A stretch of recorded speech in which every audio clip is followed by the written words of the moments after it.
Missile. Yes, people, welcome back to the Notch Cave. Today we're taking a look at Wipeout 2.2 on the SEGA Dreamcast.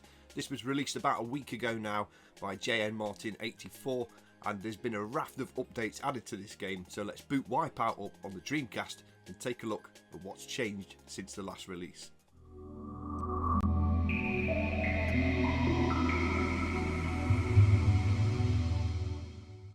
So one of the first things you will notice when going into the options screen now is we have a Dreamcast controller there instead of the PlayStation one, which is a nice addition.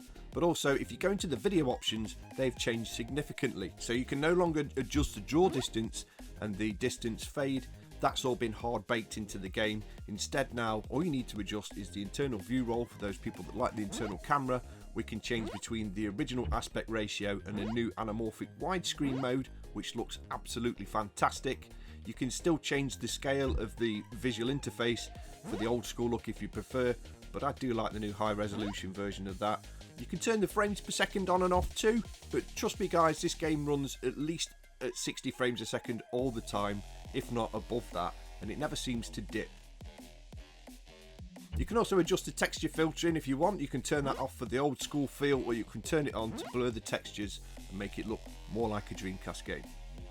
The car and track collision have been improved as well, so you slow down a hell of a lot less when you hit the walls, making the game much more easy to play and a lot closer to the base game if you ask me.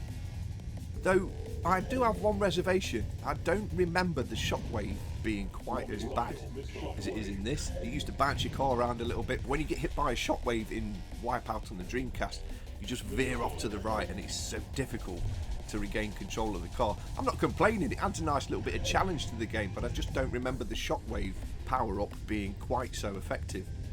Fear the shockwave, people. There's also been improvements added to the range of Dreamcast controllers you can use. As I noticed in the first one, I tried to use my Fighter Dreamcast pad and it just didn't register at all. But to be perfectly fair guys, Wipeout is a game that's meant to be played on a D-pad, and I find it much easier using the original Dreamcast D-pad than any analog to play this. But trust me people, it's so much easier using the D-pad.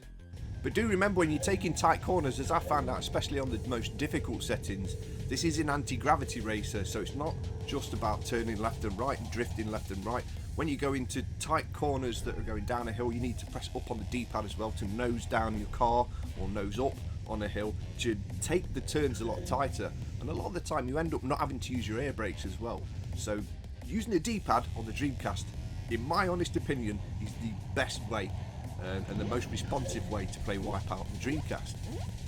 On the topic of controllers, once you put a VMU into your Dreamcast pad, I don't know whether I missed this on the last version of the game or I've just noticed it now, you get a cool little Psygnosis logo in there, which I think is really nice. And the game will also now automatically save all your settings and fastest times to the VMU, provided you've got 6 blocks free on there. And you also get this really cool animated icon. The sound has been tweaked as well, so that each time you start a track it plays a different song, where in the previous version of Wipeout it just played through the whole playlist as you were going. And unfortunately before it did cut out the sound effects, but now that's been resolved too, and everything works perfectly fine. And as I said right at the beginning, there's no more options to adjust the draw distance or the distance fade, because that has now been baked in on the game. As you can see in the gameplay, the draw distance on Wipeout for the Dreamcast is really, really good. There's only a few times where you will see things pop in, and that's usually watching a replay, or if a really, really distant part of the track happens to cross where you're going. So the draw distance is absolutely spot on. The game looks beautiful, it plays beautiful, it runs beautiful, there's no slowdown.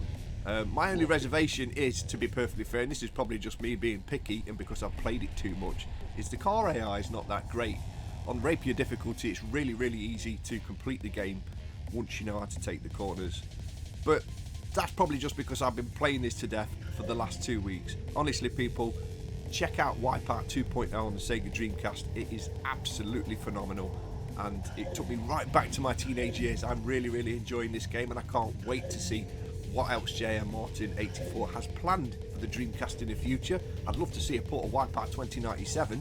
That'd be absolutely amazing, wouldn't it people? But we'll see what the future holds for this game.